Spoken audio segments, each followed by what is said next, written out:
Deux voitures exceptionnelles maintenant que j'ai eu la chance d'essayer sur le circuit Bugatti. Je vous l'ai dit, c'est Noël.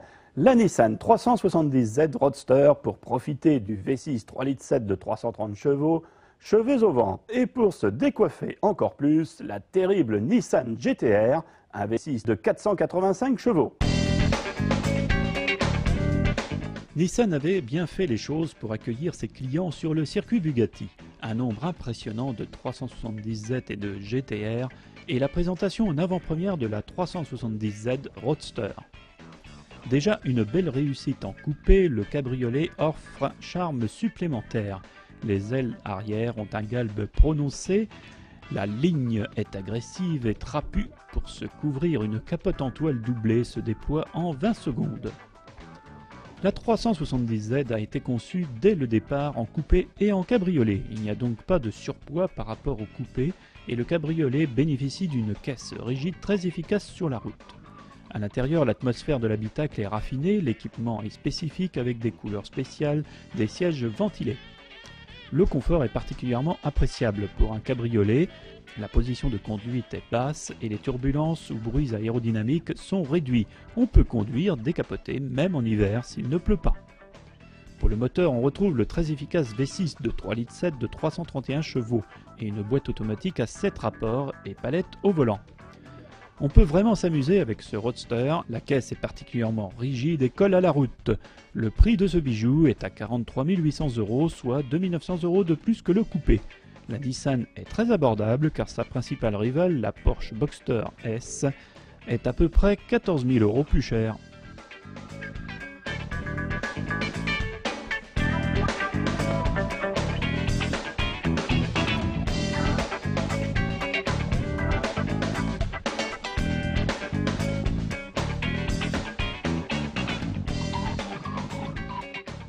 On passe aux choses sérieuses avec la GT-R. Les formes de cette Nissan n'ont pas été pensées pour être agréables, mais pour offrir le meilleur aérodynamisme, un CX de 0,27 à la hauteur des espérances.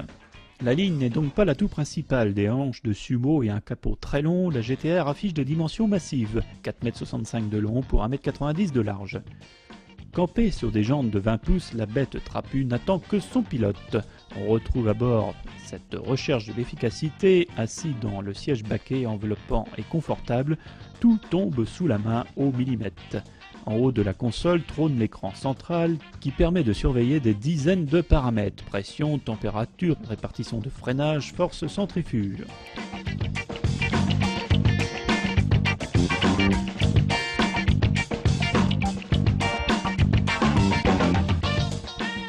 Sous le capot, un V6 3,8 litres biturbo de 485 chevaux, une boîte robotisée de 6 vitesses et 4 roues motrices. Et c'est parti pour un tour de circuit.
C'est simple, je n'ai jamais piloté une voiture dotée d'une pareille adhérence.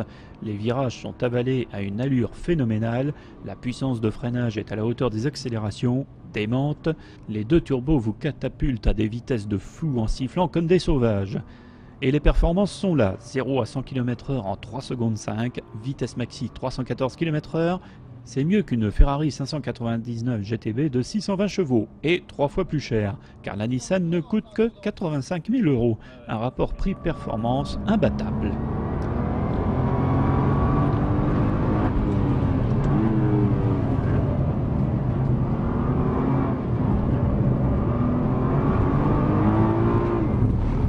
Merci Nissan pour ces quelques tours de circuit, c'était hallucinant. Tiens, en quittant le circuit, j'ai croisé le tout nouveau Nissan Cube.